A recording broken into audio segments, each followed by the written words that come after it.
Hari ini, Kak Kiki ingin menyentuh pula tentang bentuk kata. Ada 4 bentuk perkataan dalam bahasa Melayu, iaitu kata tunggal, kata terbitan, kata ganda dan kata majmuk. Contoh kata tunggal ialah makan. Perkataan makan itu golongan kata apa, adik-adik? Betul, golongan kata kerja. Sekarang, Kak Kiki hendak beri pengimbuhan kepada perkataan makan. Adik-adik perhatikan dan cuba nyatakan golongan perkataan makan setelah menerima pengimbuhan.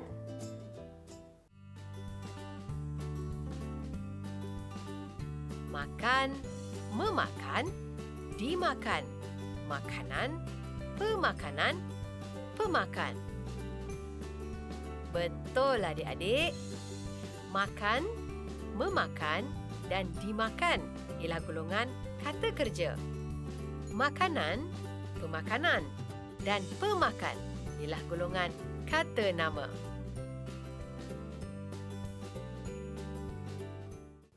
Itulah dia besarnya fungsi imbuhan yang boleh mengubah golongan kata dan makna sesuatu perkataan. Jadi, perkataan yang menerima pengimbuhan itu dikatakan sebagai kata terbitan. Kata tunggal boleh digandakan untuk membawa pelbagai maksud menjadi kata ganda. Contohnya, makan-makan yang membawa maksud makan sambil santai. Kata tunggal juga boleh ditambah dengan satu perkataan lain untuk mendapat satu makna yang lain daripada perkataan asal, dinamakan bentuk majmuk. Contohnya, makan suap yang bermaksud amalan rasuah. Bagus. Adik-adik sudah jelas tentang 4 bentuk perkataan tadi. Bentuk kata yang manakah yang kita pilih untuk tajuk perbincangan kita pada hari ini? Kak Kiki pilih kata terbitan iaitu perkataan yang menerima pengimbuhan. Tentu adik-adik sudah belajar tentang pengimbuhan yang terdapat dalam bahasa Melayu. Tapi Kak Kiki nak ulang tayang, boleh tak adik-adik? Ada 4 jenis imbuhan dalam bahasa Melayu, iaitu hawalan, apitan, sisipan, akhiran.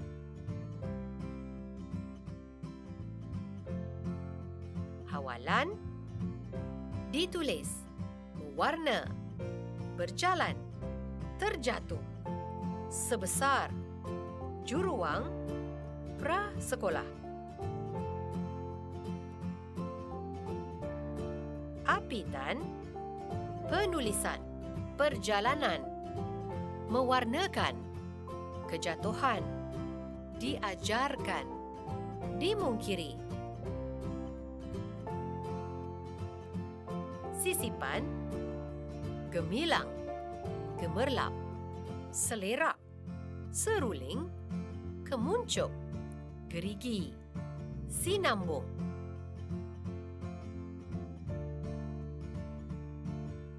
Akhiran, ratusan, lautan, siapkan, sertakan, baharui, ikuti. Untuk pengetahuan adik-adik, imbuhan mesti ditulis rapat dengan kata dasar, termasuk imbuhan pinjaman seperti prasekolah, anti dadah, pasca merdeka, seniman dan sebagainya. Kak Kiki fokuskan kepada imbuhan apitan yang membentuk kata kerja, iaitu apitan kata kerja men, kan dan di, kan. Apitan bermaksud kata dasar yang menerima imbuhan awalan dan akhiran. Contohnya, membelikan, dibelikan. Kata dasar ialah beli. Membesarkan, dibesarkan. Kata dasar ialah besar. Menjahitkan, dijahitkan. Kata dasar ialah jahit. Mencantikkan, dicantikkan. Kata dasar ialah cantik. Cuba adik-adik perhatikan perkataan besar dan cantik. Pada asalnya perkataan tersebut daripada golongan kata adjektif. Tetapi apabila sudah ditambah imbuhan men, kan dan di, kan, perkataan tersebut sudah bertukar golongan kepada kata kerja.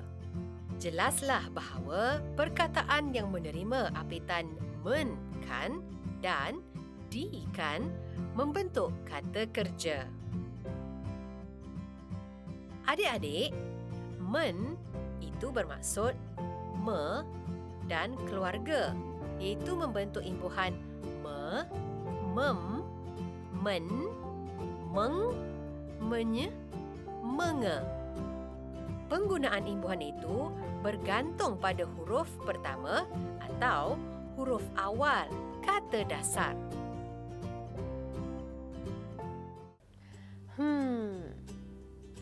Kak Kiki agak-agak tentu adik-adik sedang tertanya-tanya, apakah imbuhan yang hendak digunakan? Jangan bimbang, Kak Kiki akan jelaskan satu persatu. Mula-mula kita tengok dahulu apitan me, kan. Apitan ini digunakan apabila kata dasar bermula dengan huruf M, N, NY, R, L, W dan Y. Me, mandi, kan. Memandikan, ibu memandikan adik. Me, nafi, kan. Menafikan, dia menafikan tuduhan itu.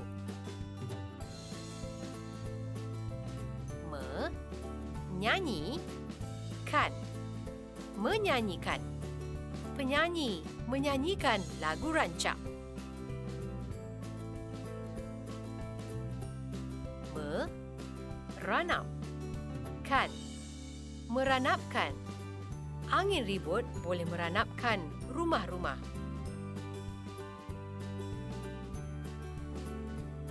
Melakon, kan. Melakonkan, pelakon itu melakonkan watak ibu.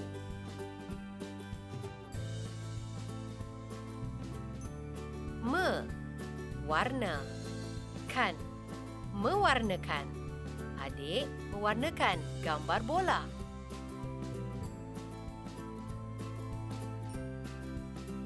Meyakin, kan. Meyakinkan, murid itu berjaya meyakinkan hakim bahas dengan hujah yang bernas. Apitan mem, kan pula digunakan apabila kata dasar bermula dengan huruf B, F dan kata pinjaman yang bermula dengan huruf F, P dan V. Membenam, kan. Membenamkan, banjir besar boleh membenamkan sebuah bandar.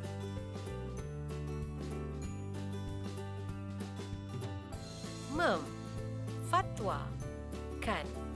Memfatwakan, ulama memfatwakan bahawa penagihan dadah haram.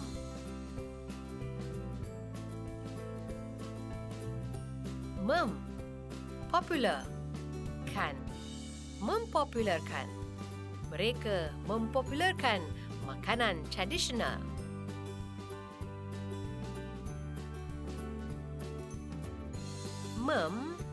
Variasi, kan, memvariasikan. Cikgu memvariasikan teknik pengajaran. Namun, mesti diingat adik-adik, ada dua perkataan yang bermula dengan huruf F dengan F digugurkan, iaitu faham menjadi memahamkan, fikir menjadi memikirkan. Ingat ya adik-adik, dua perkataan tersebut yang menggugurkan huruf F apabila kata dasar menerima imbuhan mem. Seterusnya adik-adik, penggunaan apitan men, kan.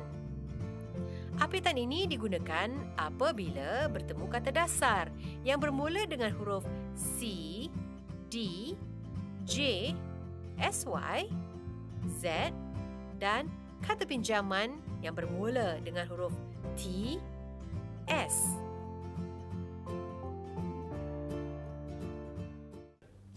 Adik-adik, kata pinjaman ialah perkataan yang diambil daripada bahasa Inggeris, bahasa Arab, bahasa Sanskrit dan sebagainya, diserapkan menjadi perkataan bahasa Melayu. Proses pinjaman ini berlaku pada semua bahasa di dunia, selaras dengan perkembangan ilmu pengetahuan. Kalau sesuatu bahasa itu tidak mahu meminjam perkataan daripada bahasa lain, bahasa itu tidak berkembang dan tidak dapat digunakan untuk menyampaikan ilmu pengetahuan disebabkan kosa kata terhad. Men, curiga, kan, mencurigakan. Kelakuannya mencurigakan kami. Mendaulat, kan, mendaulatkan. Kita perlu mendaulatkan bahasa. Menjalankan, menjalankan. Semua orang telah menjalankan tugas. Mensyairkan, mensyairkan. Lin mensyairkan rangkap syair itu dengan irama dodoi. Menzakatkan, menzakatkan. Beliau menzakatkan hartanya. Mentadbirkan, mentadbirkan. Amir mentadbirkan syarikat miliknya. Menswastakan, menswastakan. Kerajaan telah menswastakan projek bekalan air. Adik-adik, Kak Kiki sudah terangkan 3 bentuk apitan men, kan. Sekarang kita lihat pula bentuk seterusnya, iaitu apitan meng, kan. Apitan meng, kan digunakan pada kata dasar yang bermula dengan huruf A, E, L, O, U, G, GH, KH, H dan kata pinjaman yang bermula dengan huruf K. Mengarahkan, mengarahkan. Bapa mengarahkan anaknya supaya menyapu sampah. Mengidamkan, mengidamkan. Mereka mengidamkan kehidupan yang selesa. Mengelokkan, mengelokkan. Gadis itu berusaha mengelokkan tingkah lakunya. Mengoptimumkan, mengoptimumkan. Petani diseru supaya mengoptimumkan hasil tani. Mengujarkan, mengujarkan. Cikgu mengujarkan nasihat kepada murid-murid.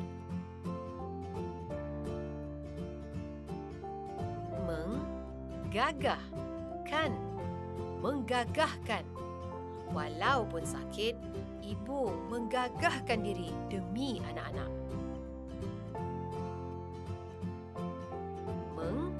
Menggaibkan. Menggaibkan.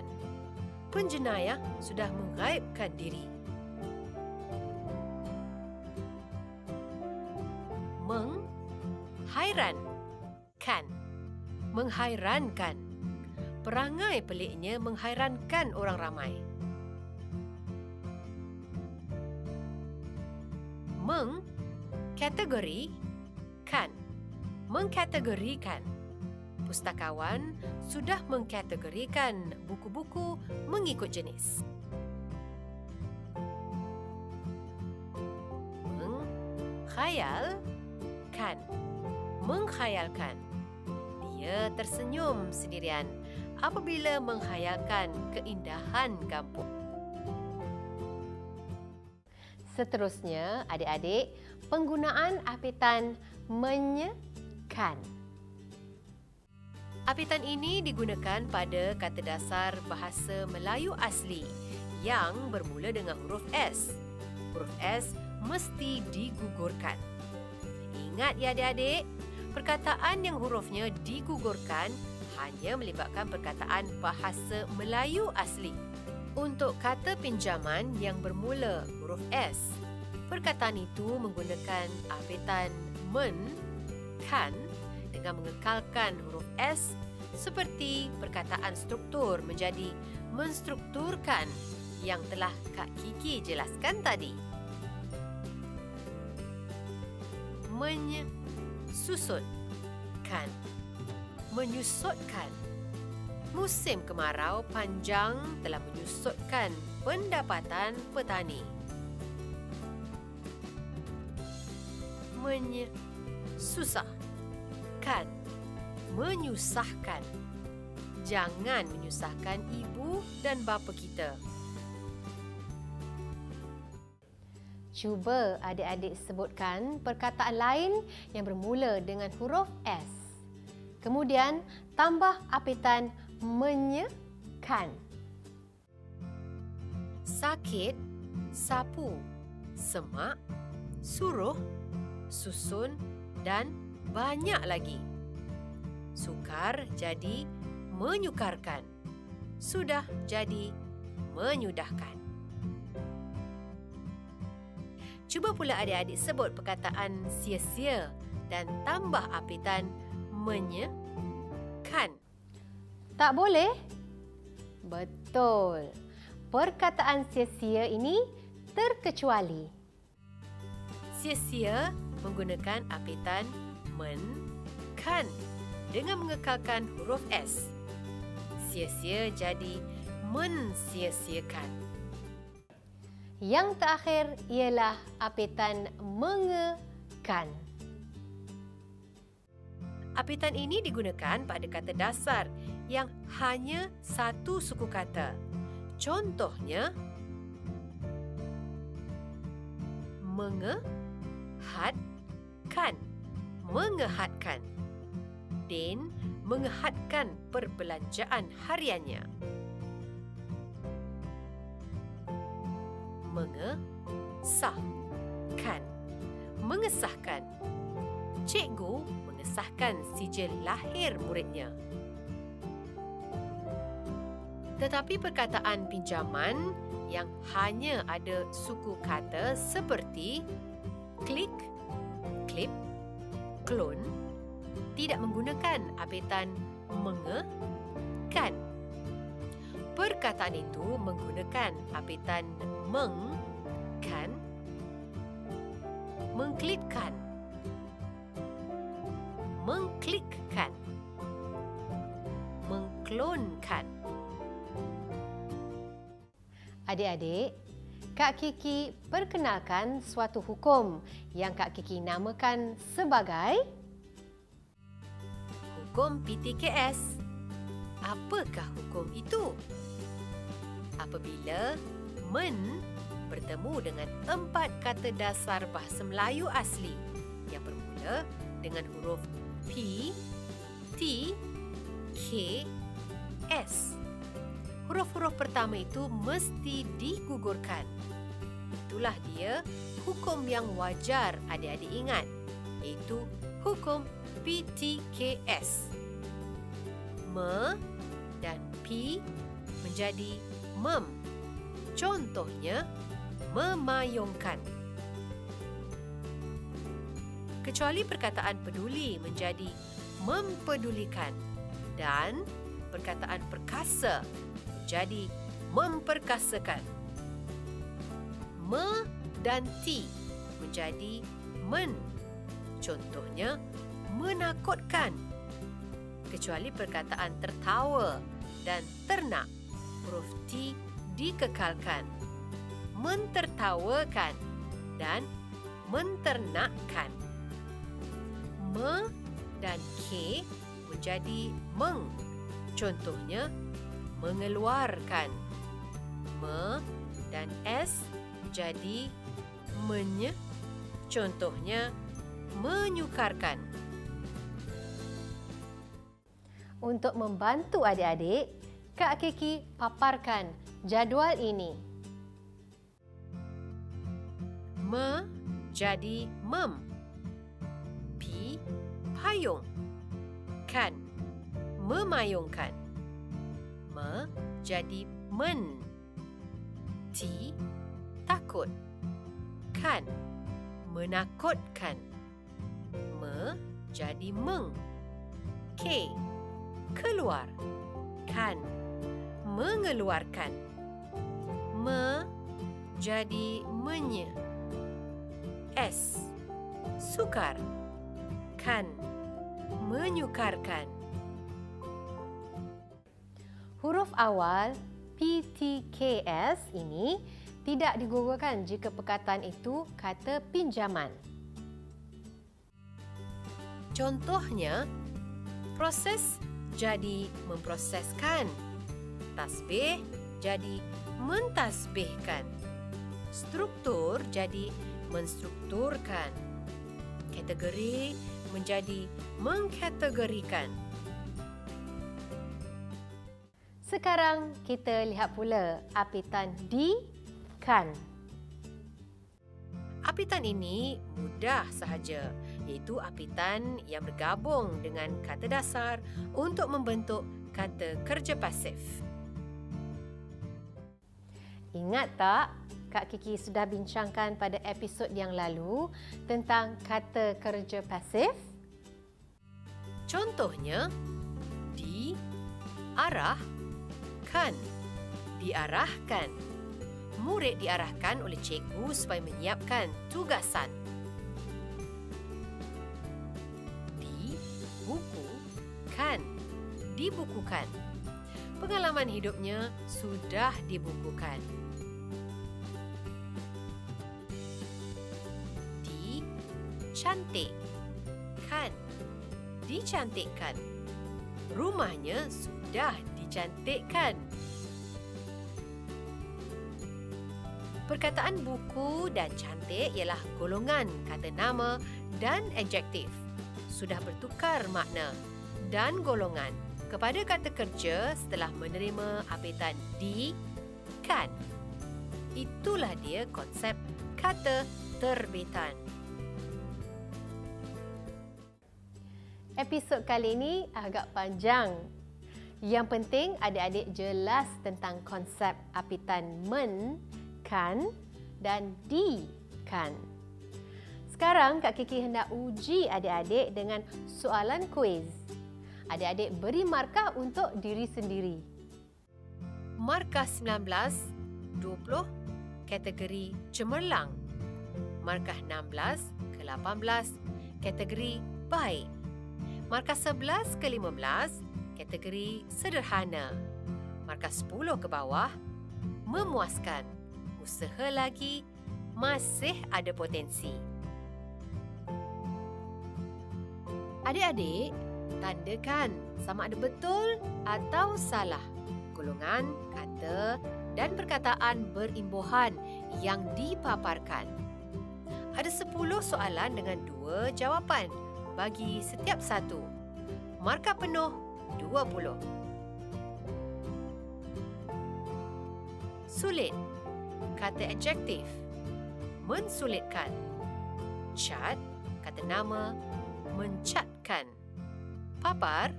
Kata kerja. Memaparkan. Popular. Kata nama. Memopularkan. File. Kata kerja. Memfailkan. Paku. Kata adjektif. Memakukan. Fikir. Kata kerja. Memikirkan. Ternak. Kata nama. Menternakkan. Tabung. Kata nama. Mentabungkan. Perkasa. Kata adjektif. Memperkasakan.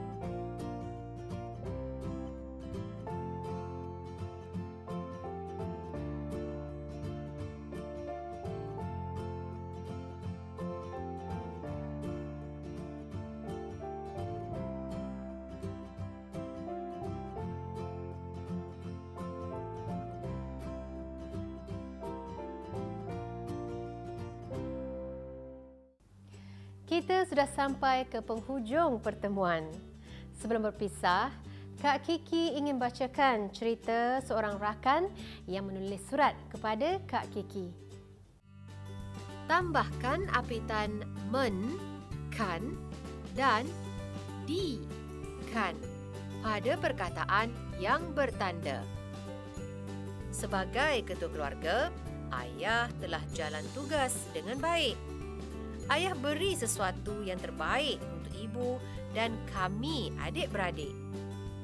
Ayah dan ibu bukan sahaja telah sekolah kami, malah mereka turut ajar pelbagai ilmu kepada kami untuk bekalan hidup di dunia dan di akhirat.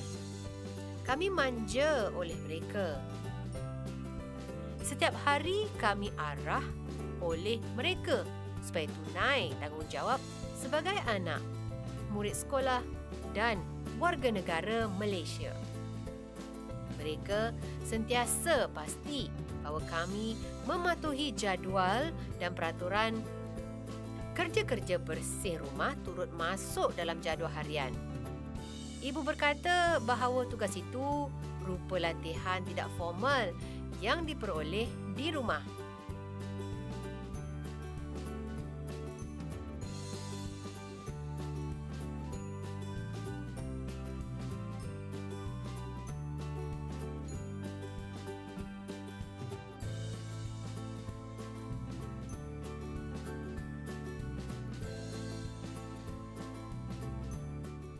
Sekian sahaja dan doa agar kita bertemu lagi pada episod yang akan datang.